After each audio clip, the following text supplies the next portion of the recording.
Hello. Yeah. So I'm recording, by the way. Thank you very much to join my call. I Sure. appreciate it very much. And I just wanted to say some few words to the people, like when I'm going to post it. So I hope that people can watch us. Okay. Today we have a Dean Comple. Hmm. Do I say correct your last name? Yeah. Hmm. Okay. So he's an artist. He's from Weston. We're neighbors. He joined actually one of my first private events here in Weston. That I'm organizing with my partner Jason Dzamba, Splash. And today we have him here now in my Zoom call, or like in my like art for the artist, Aisha Makara artist call, where I'm actually sharing with people about artists and asking artists questions. And yeah, we're just having, conversation and few questions here. Dean, can you share with us about your story and who you are and why you're doing your art and yeah, like just general about yourself. Sure. Well, my name is Dean Comple. I'm originally from New York. I in Florida now by way of Detroit, and I moved to Detroit because of a job. So my family and I lived in Detroit for many years, and then we got an opportunity to move down to Florida, and we've been down here for about 15, 16 years. Um, I've been interested in art ever since I was a small child. And as I grew up, I did a variety of crafts and art. And I knew uh, that's what I really like to do above everything else. I tried to play music, but I found out that I have absolutely no musical talents whatsoever. I love music, but I always was able to paint and draw and do things like that. It always made me feel good. So um, I decided that, at a young age, that being involved in the art field was something that always interested me. So when I graduated, of course, I always loved doing art classes in school. So when I graduated from high school, I decided I was going to follow my dream a little bit and go to college for art. I wasn't very sure, of course, this is many, many, many, many years ago, what field of art I was going to go into. So I decided to pursue graphic arts at the time. That was pretty much what you did. And then you would find your niche um, once you got involved in it. So I started to go to college in New York. Uh, and since I didn't really know what I wanted to do exactly, I stayed close to home on Long Island where I lived with my parents. And I went to some of the schools there. I went to University of Farmingdale and did painting and sketching classes there. And I was working at the time, so I would work and I would go to school at the same time to pay for my art classes. And then I transferred to Suffolk College. And then after a while on the weekends, I would go into New York City and go to Parsons School of Art and Design. So I got a little bit of formalized training with a variety of different techniques and mediums, with a little bit of sculpture and oil painting, sketching, watercolor, a variety of different things. And then it got to the point where I decided that I was going to, one winter, I decided that I was going to, go back to work and amass a bit of money to put myself through, perhaps to go to a school like a Parsons or another art and design school. And I got myself a job with the airline industry, and I kind of put art on the back shelf. And that probably wasn't the greatest thing to do because it launched a job in the airline industry that which was a very well-paying industry at the time, and I kind of put art on the back shelf, which I shouldn't have done in retrospect. But I did keep up with my art. I painted a lot when I had time, and I did a lot of crafting. I painted on rocks, believe it or not. I would get That's up on nice. large stones, and I used to paint different pictures on it. And I used to sell some of my works, and I developed a very keen liking to acrylics. I guess maybe I was very impatient back then, and uh, I didn't like oils because they took too long to dry. So I developed a liking to acrylics, and I've mostly done acrylics and crafts and sculpting, a little bit of that along the way. But some 40 years later, um, I finally, about a year and a half ago, I finally retired from the airline industry. And now I'm a full-time artist. So now I'm finally doing what I feel as though I've wanted to do all my life, and I'm really enjoying it. And so now I paint, and I'm exploring many, many avenues um, of different types of art and design that I never knew were there before. And all of the tools and the techniques have all changed. Now, all the tools that are out there are incredible. That when I was going to school, we didn't have the type of tools that they have now, the different types of, for instance, with paint, the thickeners and the thinners and the different types of additives you can add to paint to get thickness or to thin them out or to get them to dry faster or dry slower. And I'm learning about fluid pores and different types of things that I never thought were possible. I'm learning now, and I'm really enjoying it now. I've always enjoyed uh, painting and crafting and sketching and things like that, but I think it's far more fulfilling now that I'm doing it, uh, because I see things as they grow instead of before when I was working, where, I'd come home from work and have just maybe a few hours to work on a piece. Now I've got all day to work on a piece and time to sit down on it. And now I probably have 15 or 20 pieces that I'm working on simultaneously, where before, when I was working, I had maybe one or two that I would work on because I dared not start too many things, nor did I have the room to start too many things, for fear that I would be cluttering up a room or an area in the house with my artwork. So that's kind of the path that I've taken. Now, I find now that I'm driven to mostly acrylics right now. I'm relearning working with oils again. I'm starting to learn about alcohol inks and uh, dipping into the world of watercolors again, because some of the mediums with watercolors are just amazing now to try to you can control the medium a little bit more than before. It was just you were at the mercy, I think, of the water. If it bled or if something happened, I think now they have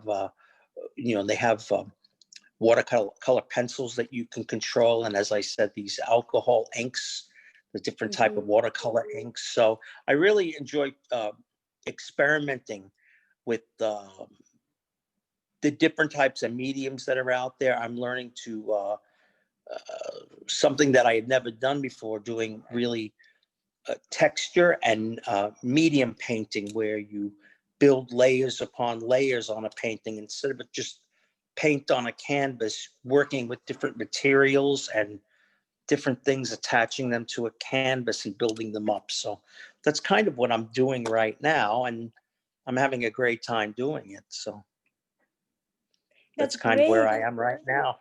That's you enjoying. Finally, it took you 40 years to like. 40 years, yeah, yeah. It's like sometimes we get to take this, how to say, It's a the, journey, yeah, yeah. the journey to understand that what we really enjoy in our life. Hmm. And I think like as far we enjoy the journey, this is what matters. Yeah. As long Yeah. It's the end as we enjoy. result. Yeah. Exactly, at the end result. Mhm. I have a question to you. What Mhm. inspires you to create your art? This is the first question I'm asking, and I have there like two. Sure. A lot of times I'll see something, an image, or just a fleeting image. Sometimes I can see an actual picture, and sometimes an idea will come to me in my head, and quite often it's not even an idea in my head. I'll see something, and then I'll think about it, and I'll build on it in my head, and the ideas and the colors will come to me. Quite often I'll actually see a picture, or I will see something out there that I will take a quick snapshot with my phone with, and then I'll start painting. But then it kind of morphs into something else, and then I go into different directions, and uh, that's kind of how I do things now. Um, I actually have had a couple of paintings that they've come to me in a dream, Wow. and it's really hard to express how to do it, because you try to remember what it was like, and you kind of go in a different direction. But a lot of times I'll see a certain variation of color or something that just sets me off. Sometimes I'll see just I can be walking around or doing something, and I can see something, and it's just the colors that kind of trigger me, and I think that, oh, that might look nice with something else there. I don't do standard landscapes anymore. I do a landscape, but it's got to be unique. It's got to be different. It's not just a picture of a landscape. It's got to have something that's got a little bit of a kick to it, and then maybe or if I see a picture of a landscape, I'll change it around. I'll add metallic to it, or sparkles, or a holographic type of paint to it. So where somebody might take a picture of a landscape or a beach scene, and just, or I might have done in the past, and just paint that to get it as realistic as possible. Now I'm kind of stretching the imagination now. And if I see something, I'll take the idea, Mm-hmm. but I'll go in another direction with it. So So that's you're kind of very what. like you're really like a it's like a flowing process for you. You're like I Yeah, remember when yeah, you did the happiness in one of our events, and yeah. I remember you just went for the flow. You try like just Right. different colors, and you Hmm. were just and you Right. create something very beautiful and in just very short amount of the time. It was great. Right now it's colors that seem to, more so than an image, it's colors that I grasp. I'll see something with the color, and that'll start me working on something. That's great. What impact do you want to create in the world through your art? um well, I know people use the word visualist. I want to try to tell a story with my work. I want, when people look at, if I have a collection of my work, I'd like people to look at it and try to see a story of what I'm trying to say. Because sometimes you can go and you look at an artist, and you can see a bunch of paintings, and you can say, what, they're really pleasant to look at. I would like, when people look at my work, I would like them to see the story behind it. I would like them to see, um, how can a flow behind it, or Exactly. see what it that looks like this, but maybe it means something else. So them, or look for maybe a hidden meaning in it, is what I sometimes would like to come up with. I don't know really if I've achieved that yet, but I hope to down the line. I think with my work now, I'm progressing to that. I would like, when people look at my work, that they see a flow, they see something. Um, I would like people to see, each person to look at a piece of my work and see something different. I think that's why now I've gone from standard, more away from realism, to maybe a little bit of an abstract, surrealistic type of work, because I would like two people to look at the same piece of work that I do and see something different. That's what I'm Exactly. looking for now. Yeah.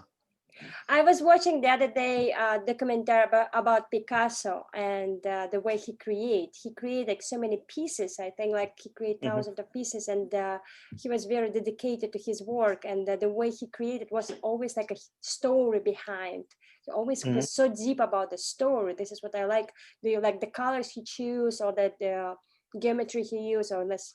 He created his own direction, right? It's called Right. Mhm. cubism, and I'm feeling like more was spending time and creating something, and we're always like trying to create something very specific. We create something very unique in the art Right. Right. industry or like in art world. Mhm. So I think it's something very like what you're trying to do, it's unique. Like if we Yeah. continue to do that, it's like you can find your own very specific way, maybe your next Mhm. Picasso. But you never know, right? Yeah. Yeah. How do you see your role in art community next 5 years? Well, I would like to build the role in the art community in the next 5 years. I would like to become, um, maybe not as so much as not so much as a show person in the community. In other words, maybe not as a person that exhibits as much, but somebody that tries to help people exhibit. I would like to have enough work where if I'm involved in showing the showings, or helping art groups have showings, um,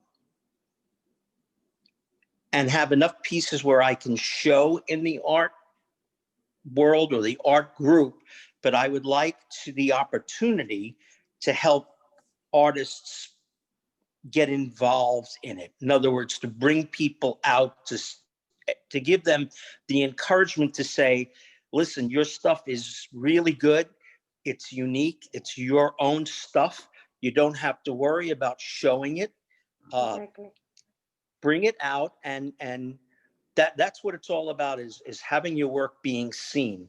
If you think it's good enough, then it's good enough. It doesn't really matter what anybody else thinks. You're out there showing your work because you're in love with your work. And that's the whole Exactly. idea of a gallery or a showing, is to bring it out there. And I think that's what holds a lot of people back from showing their work, is they don't have enough confidence in their work. I would like to be involved in helping people develop that confidence and getting them out there and help put on these shows in some capacity, where the setup and the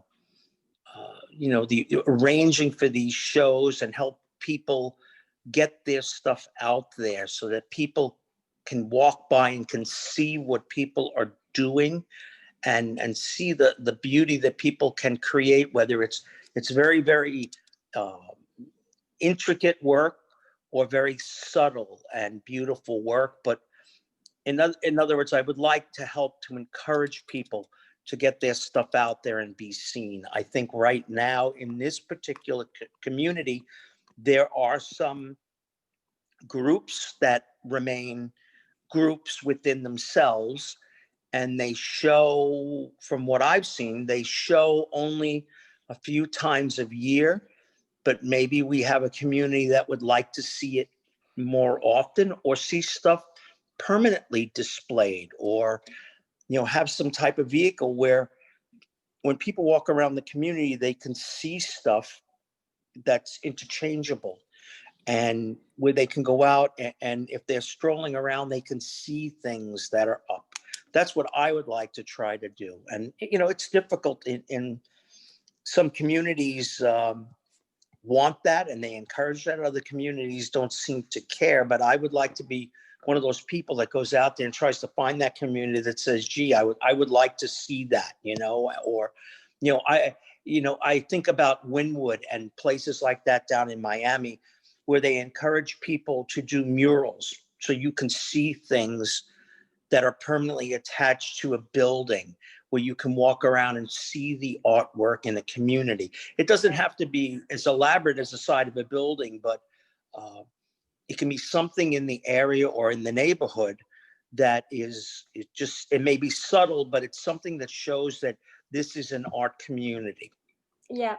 That's what I would agree. like to do. Yeah. We're going to do it. Yeah, I hope so. We're looking forward to that. Yeah. What challenges does artists face nowadays?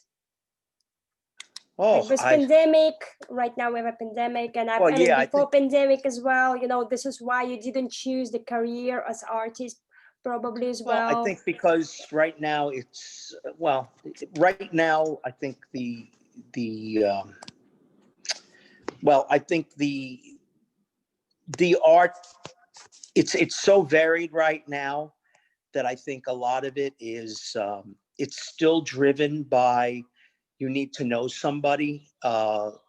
It can, I think the variance between in art between very, very expensive and very, very inexpensive has broadened.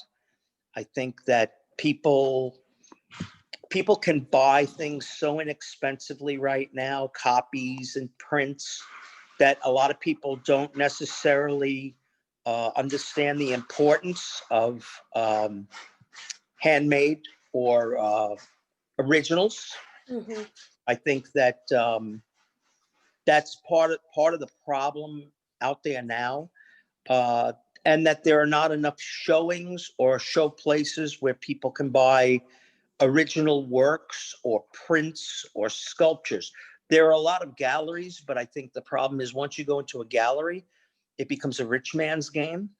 Mm-hmm. And I think that it's very difficult right now, and well, especially with the pandemic, there's nowhere you can go to view some affordable artwork, where you can buy a nice piece of a sculpture or a handmade crafted item inexpensively. And I think that's what's difficult about the industry. I think what's difficult about the industry for students in the industry is you have a lot of very, very creative young people that go to school, and I don't think that the system is created for them to teach other people, because I think that the hierarchy in teaching right now, they don't allow these young people to come in at their level, even though they may be just as talented.